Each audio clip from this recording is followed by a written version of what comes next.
Hi everybody, welcome back to my channel. In this little corner of the internet, we talk about fragrance predominantly. I'm going to start delving into beauty as well as fashion. If that sounds like something you're interested in, please give this video a like as well as subscribe, and feel free to drop your scent of the day. Currently, I am testing out Vanille Fatale by Tom Ford. I am loving it currently. So today we're going to be talking about my declutters. I'm definitely trying to work towards a more curated collection.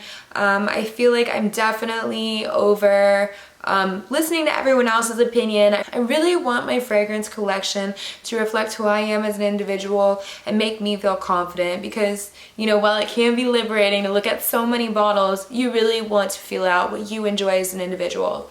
So I feel like with it still being January, perfect time to do this, and I'm just gonna go over what I have sold the last week or so. So let's get right into it. I feel like some of these I'm kind of going to have nonsense reasons, or reasons that aren't that deep, while some of them are more technical, I suppose. So the first fragrance I'm going to talk about is Buontalenti. I'll insert a picture of it somewhere on the screen. This is a very, very sweet fragrance. To me, I wore it a lot with Dulce by Rosie. If you guys know that one, it smells like vanilla ice cream. But I would layer these two a lot, so it was like a fruity kind of tropical ice cream scent. I decluttered it for a couple of reasons. So one, I feel like it was really, really sweet. I don't think I'm in my super gourmand sweet girl era anymore. I definitely am trying to get rid of some of my super gourmand fragrances, just because that's not me anymore, I don't think. And then also, another reason is it kind of smells similar, and not dupes by any means, hardly even, you know, the same kind of scent. It's just certain things about it are reminiscent of each other. And this is Minnie by House of Sillage. That fragrance is also very, very sweet, but I'm attached to the bottle. I'm attached to that fragrance. So if one of them had to go, it had to be Buontalenti. And just a third reason, just because, you know, I noticed that I had a not so decent scent memory with it. I walked into class just reeking of this fragrance, and I sat down and the fragrance was just swirling around me, and I was like, oh my gosh, I definitely oversprayed. I'm not sure if you guys have ever had those moments where you're just like sitting and the scent is like wafting around you and you can't even concentrate. So it was just kind of awkward for me. I feel like that's a really awkward thing to happen, and if I'm smelling it, I know everyone's smelling it like crazy projective, and the lecture room, it's in a shape that would allow it to kind of ruminate, and it just wasn't a good scent memory. So Buontalenti probably overcomplicated that. I think it's a really nice sweet scent if you're into fruity gourmand kind of fragrances, really, really sweet fragrances, but for my collection, it just had to go. Moving on, I'm going to talk about Burberry HER Elixir. So this one kind of killed me to let go a little bit. I found that a lot of the time I would just pick it up and I would sniff it and I'd be like, oh, this is so good, and it is. It's a very beautiful strawberry, milky, creamy, vanillic kind of fragrance, and it smells so good, but I don't want it on my body. Like, I just found that I would always sniff it, I would always stop by. It would be like, you know, if you know, you know, like you always stop by and just get a whiff of your fragrance. But I found that I would stop and smell it and it was beautiful and everything, but I just was not putting it on my body. I was not reaching for it. So naturally I had to go. Other than that, I think it's a very beautiful scent. If anyone wears this around me, I would be like, ooh girl, you smell so good. But I just personally, I don't think it's me enough. Like, and I do have I have another like milky ish, I have a lactonic-ish strawberry scent, and that is Accident à la Vanille Creme de la Berry by Jousset, however it's pronounced. But I found that if I were to reach for one of those scents, it would probably be the Jousset one.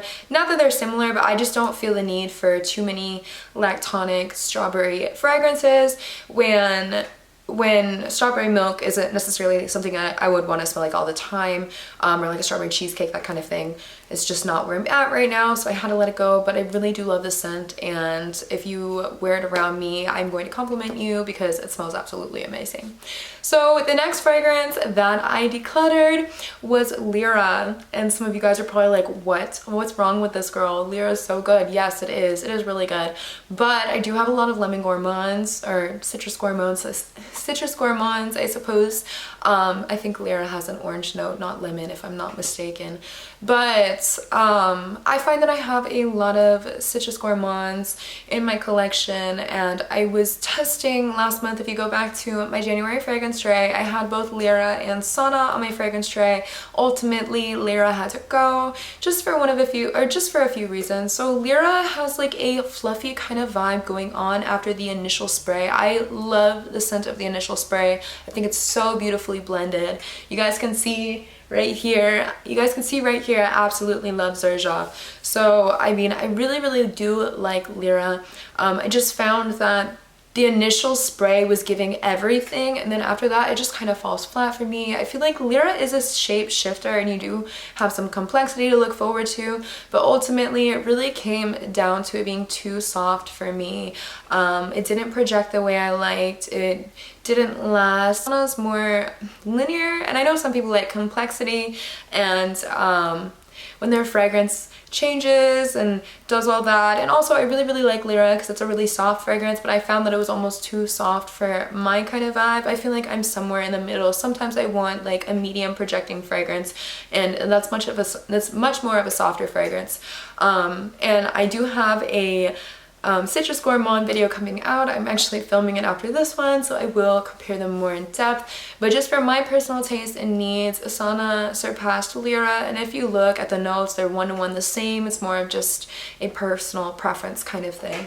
So Lira had to go. Cheer.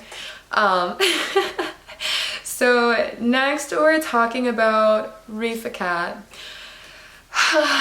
I'm not looking forward to talking about this one. Okay, so Rifaaqat.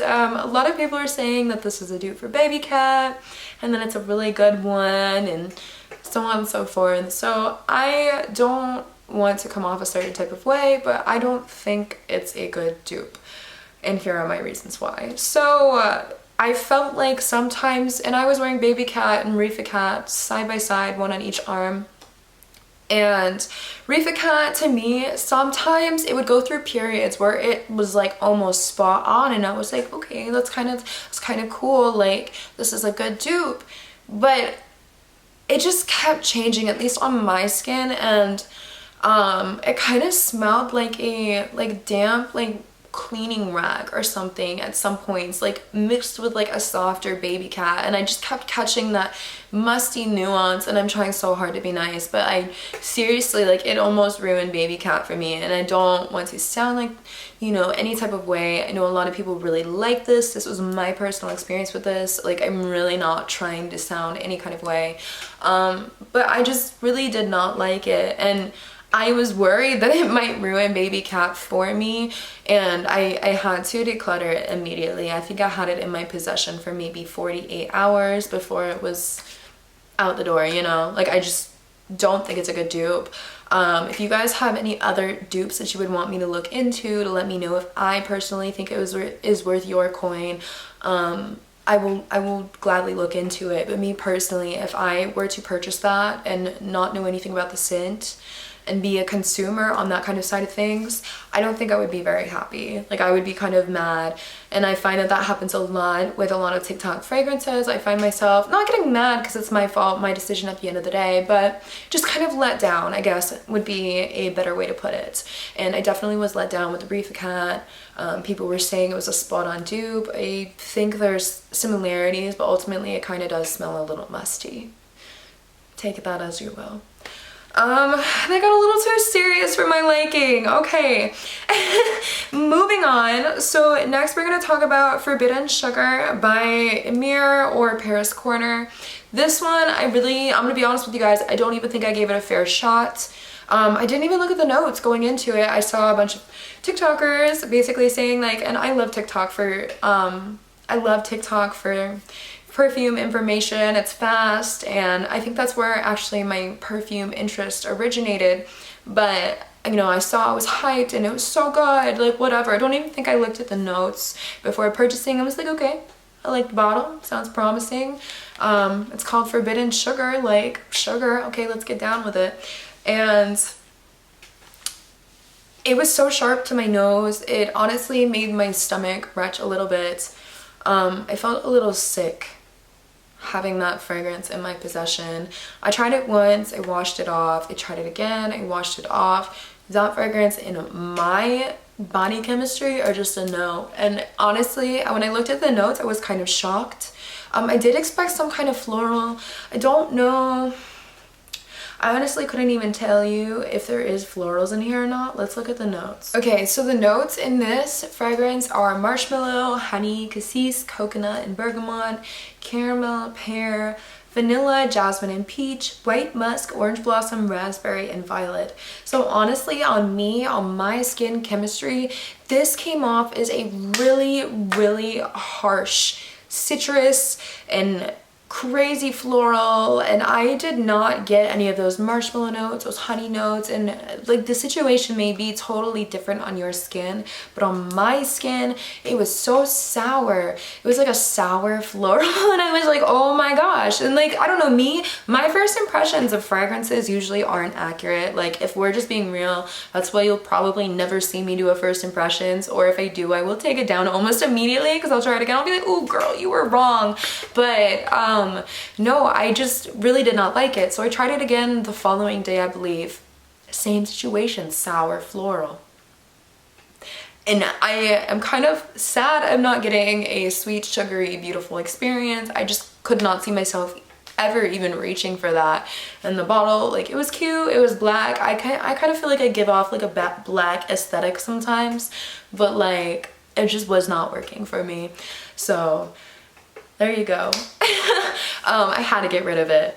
The next fragrance I decluttered was Chanel Eau de Toilette. So this one was actually gifted to me, and I feel like I did not like it for a few reasons. I feel like I didn't really particularly care for it, because like, you know when you have like that one family member that's like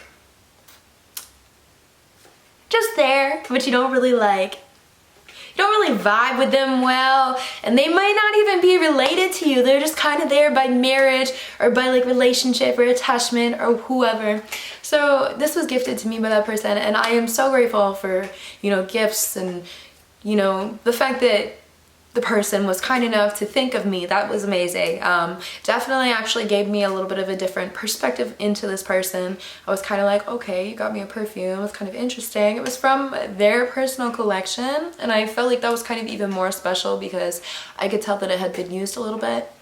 But yeah, I don't know. This person and I don't exactly vibe, and it's not because they're a bad person. It's just I feel like I'm a hard personality sometimes. Like, you're like, is she mad at me? Does she like me? Like, does she not like me? I feel like I'm very confusing. So she basically gave me her perfume, and I just did not like it, and it was very patchouli heavy for me, and I actually really love patchouli, but I just felt like this was too much, and this just gave off a vibe I did not want to give off. For me, it smells really dated, just not my vibe. I'm not really a fan of iris. A heavy, like, I could do a good patchouli, I could get down with a good patchouli, but this is just like straight up patchouli to me. Like, I smell that, it smells really earthy, and it just wasn't giving any type of vibe that I would want to give, I guess. I don't know, like, I have not really gotten into Chanel perfumes. I want to try more from the more prestige line or the Chanel exclusive line.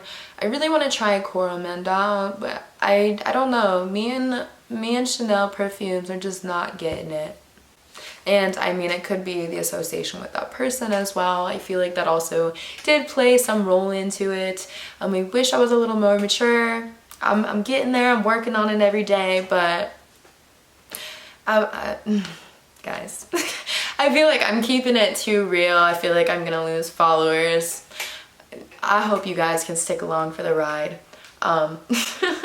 Alright guys, so that is the end of my declutter. I probably do have more to get rid of. Like I said, I want to curate my collection. I don't want to just overconsume and have a lot of fragrances. I feel like that's kind of pointless. Not pointless, I mean, it's fun to look at, but truly, like, if we're just sticking the nozzle in our noses, like, is it really doing anything? So thank you guys so much for getting to the end of the video. I'm really happy to have all my friends here, old and new. I really appreciate you guys for coming. So with that being said, thank you so much. Take care of yourself. Love you always and have a good night, guys. Bye.